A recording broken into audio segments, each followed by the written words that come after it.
இப்போ இந்த இடத்துலையும் ஒரு மார்க் பண்ணிக்கோங்க. கரெக்டாக இதை மடிச்சு பிடிச்சு நம்ம தையல் போடுறதுக்கு இந்த 2 இடத்துலையும் மார்க் பண்ணியிருக்கேன்.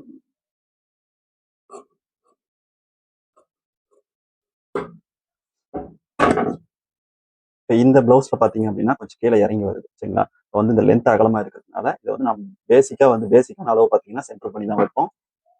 சென்டர் பண்ணி இந்த இடத்துல வந்து மார்க் போடுவோம்.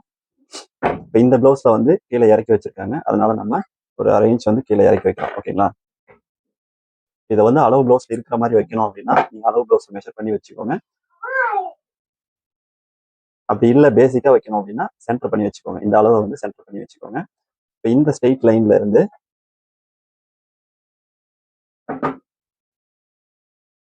லைன்ல இருந்து கீழே வந்து ஒரு 1/2 இன்ச் வந்து தள்ளி இந்த இடத்துல வந்து மார்க் பண்ணிக்கோங்க.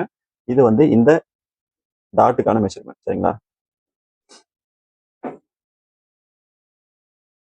இதை வந்து மெஷர் பண்ணிக்கோங்க. இதுலயும் வந்து அதே மாதிரி 1/2 இன்ச் வச்சு தள்ளி வச்சு மார்க் பண்ணிக்கோங்க. இப்போ இது வந்து இந்த டாட்டுக்கான மெஷர்மெண்ட். இது வந்து நம்ம இந்த இடத்துல பண்ணோம். கீழே நம்ம 1/2 இன்ச் தான் விட்டுருக்கோம், அதனால வந்து கரெக்டாக அந்த 1/2 இன்ச் கேப்ல வந்து இந்த மார்க் வந்து பண்ணிக்கோங்க. இப்போ இது ரெண்டும் ஓகே. இப்போ இந்த 3rd டாட் வந்து எப்படி பண்றதுன்னு சொல்லிட்டு நிறைய கன்ஃபியூஷன் இருக்கும். இதை வந்து அளவு எடுத்துக்கோங்க. ஹாம்குனுடைய அளவு வந்து எவ்வளவு வருதுன்னு சொல்லிட்டு பார்த்துக்கோங்க. 8 இன்ச் இருக்கு. 8 வந்து 3 பிரிச்சுக்கோங்க. கிட்டத்தட்ட 2.25 இன்ச் வரும். அது 2.5க்கு மேல ஒரு பாயிண்ட் வரும் சரிங்களா. அந்த ஒரு பாயிண்ட் வச்சுக்கோங்க.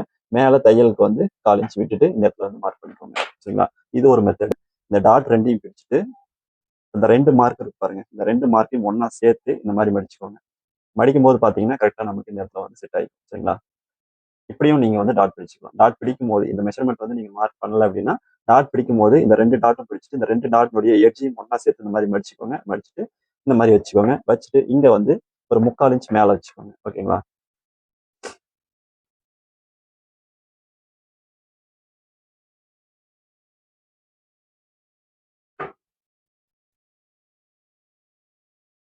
இங்கேயும் வந்து 1/2 இன்ச்ல டாட் போட்டுக்கோங்க. இந்த டாட் வந்து இந்த இடத்துல முடிஞ்சிடும். அந்த சரௌண்டிங்ல பாத்தீங்கன்னா இங்க இருந்து வச்சாலும் ஒரே அளவு வர மாதிரி டாட் போட்டுக்கோங்க. இது கப் ஷேப்பை வந்து கரெக்டா கொடுக்கும். ஓகேங்களா. இந்த இடத்துலயும் வந்து சின்னதாக ஒரு கட் போட்டுக்கிறேன்.